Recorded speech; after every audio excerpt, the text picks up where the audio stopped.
¿Qué se puede hacer a partir de este momento, una vez que se ha demostrado que la diplomacia no ha funcionado y ha llegado la guerra?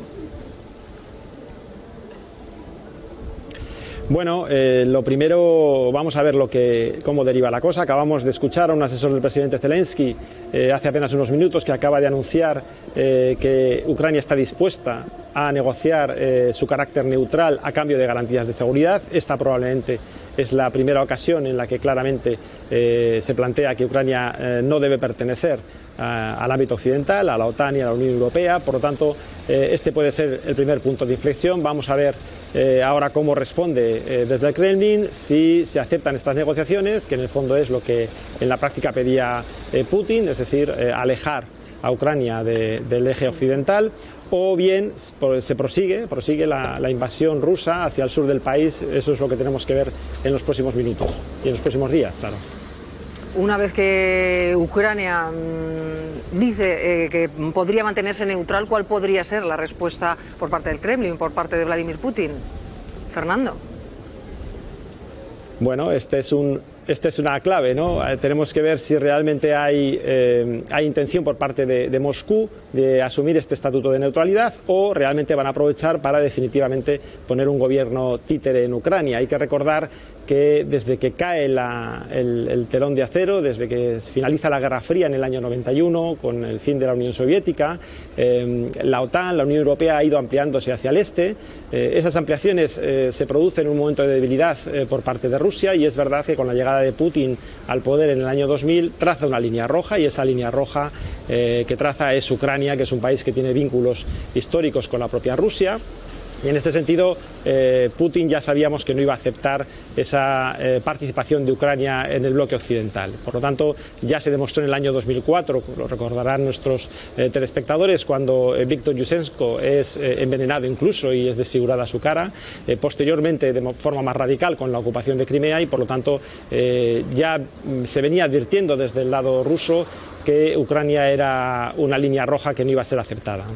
Continúe o no continúe la guerra, Fernando, lo cierto es que Putin está empezando a conseguir su objetivo. Si se ve que consigue su pretensión de dejar al margen de la OTAN a Ucrania, como era su intención inicial, ¿por qué no seguir adelante con otros países o con otros supuestos enemigos? Lo cierto es que este es un elemento en estos momentos de incertidumbre, pero en mi opinión no es previsible que haya un ataque por parte de Rusia a un país de la OTAN, porque eso en la práctica sí que obligaría ya a la intervención de los socios de la Alianza Atlántica, a poner en práctica el artículo 5 del tratado y, por lo tanto, a dar esa asistencia al país que fuera atacado, ¿no?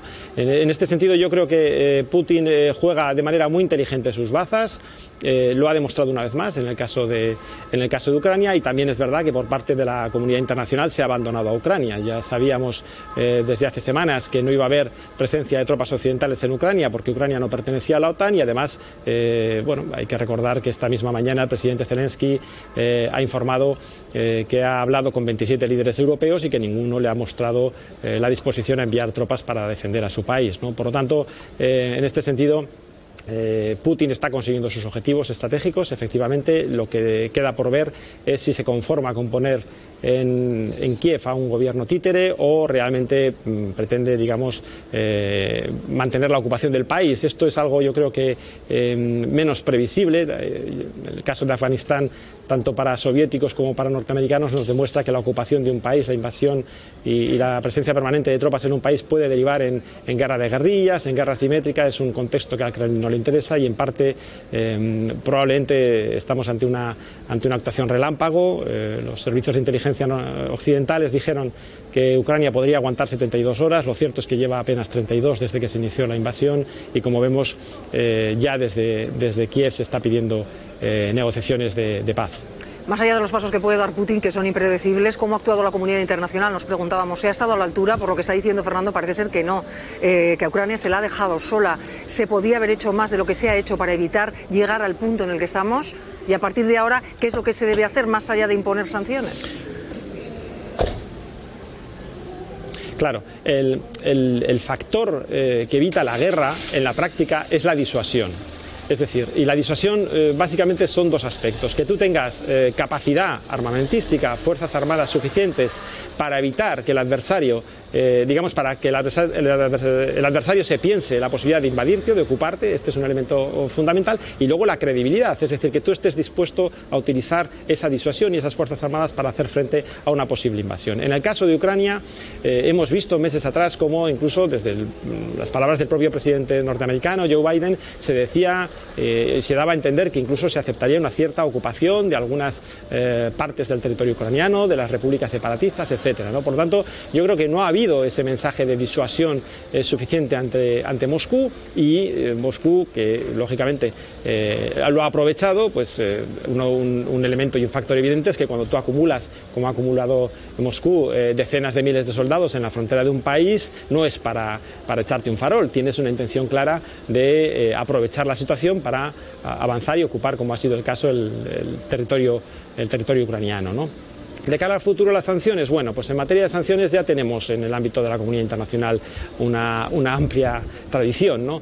Ninguna sanción de este tipo va a evitar, lógicamente, que Moscú retire sus tropas, o sea, va a conseguir que Moscú retire sus tropas, que abandone Ucrania, ¿no? Sus objetivos estratégicos están cumpliéndose, y las sanciones, como suele ocurrir en estos casos, pues afectarán a líderes europeos, a militares, a las grandes figuras del Kremlin, afectará, sin duda, puede afectar a la economía rusa. Esto, como ya hemos visto en el caso de Irán, por ejemplo, con las sanciones que se imponen cuando Irán hay problemas con su programa nuclear iraní, en la práctica las sanciones las suele acabar pagando el pueblo, ¿no? Y es verdad que esto puede derivar en conflictos internos de Putin dentro de su población, pero lo cierto es que las sanciones siempre son a medio plazo, y por lo tanto la posibilidad de que esto tenga un efecto inmediato en el caso de la invasión y de la ocupación ucraniana, en mi opinión, son muy escasas. Además, fíjense que ni siquiera hay consenso con el tema de las sanciones. Se está hablando ahora, por ejemplo, de la posibilidad de aislar a Rusia del sistema de pagos financieros internacionales, que se conoce como SWIFT. Digamos que es un sistema que cualquier ciudadano que nos esté oyendo y que haya tenido que hacer una transferencia a otro país, por ejemplo, para pagar unas vacaciones en Francia o en Italia, es un código SWIFT o código BIC también, que es ese número que tenemos que enviar para que esa transferencia sea segura entre el remitente y el receptor de esa transferencia. Bueno, ahora se está hablando de expulsar a Rusia de este sistema, del sistema SWIFT, lo cual afectaría claramente a las exportaciones rusas, pero ni siquiera en esto hay consenso. Los países que están más próximos a Rusia, como Polonia, Hungría o los estados bálticos, están preocupados y quieren imponer este tipo de sanciones más radicales, pero en el caso de Estados Unidos y del resto de la Unión Europea claramente han dicho que no. Por lo tanto, ni siquiera a efectos de imponer sanciones duras hay acuerdos básicos, ¿no?, dentro del eje occidental.